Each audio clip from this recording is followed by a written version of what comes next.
ភាសាអង់គ្លេសទេប៉ុន្តែលើកនេះខ្ញុំនឹងសរសេរជាភាសាខ្មែរដើម្បីឲ្យបងប្អូនស្រួលមើលអញ្ចឹងណាអូខេអញ្ចឹងយើងចូលមកយើងសរសេរបទចម្រៀងមួយអញ្ចឹងយើងដាក់ថាអញ្ចឹងបើខុសតោះត្រង់ណាសូមអធិស្ឋានផងដោយសារខ្ញុំម្ដងគឺខ្ញុំសរសេរតែជាភាសាអង់គ្លេសទេបាទអញ្ចឹងអូខេជាសាច់ចម្រៀងដែលមានចំណងជើងដែលមានចំណងជើង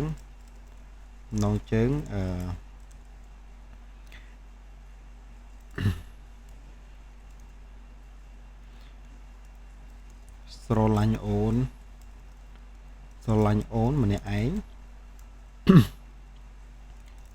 ឯងខុសដែរទេបាទអញ្ចឹងចាំមើលវា generate ឲ្យយើងបែបម៉េចអូខេបាទដូចដែលបងប្អូនបានឃើញហ្នឹងគឺវា generate ជាសាច់ចម្រៀងឲ្យខ្ញុំហើយអូខេអញ្ចឹងសម្រាប់អ្នកនរគ្នាដឹងហើយថា Google Gemini គឺយើងចូលមក register វាទៅបាទគឺខ្ញុំអត់បានបង្ហាញនៅរបៀបនៃការចុះឈ្មោះទេអ្នកនរគ្នាគ្រាន់តែចុចចូលមកហើយដាក់ email អ្នកនរគ្នាទៅគឺវាដើរប្រើបានតែម្ដងបាទអញ្ចឹងខ្ញុំ copy យកនៅសាច់ចម្រៀងនេះមួយអូខេខ្ញុំ copy មកហើយបន្ទាប់មកអ្នកនរគ្នាត្រូវវាយពាក្យថា Zuno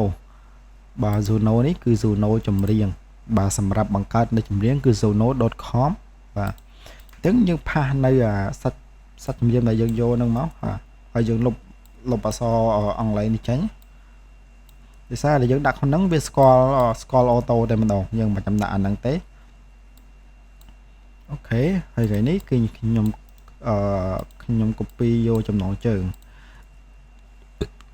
អូខេអញ្ចឹងខ្ញុំផាសចំណងជើងនៅត្រង់នេះហើយកន្លែងនេះគឺយើងមិនន័យថាវាចង់ឲ្យយើងនឹង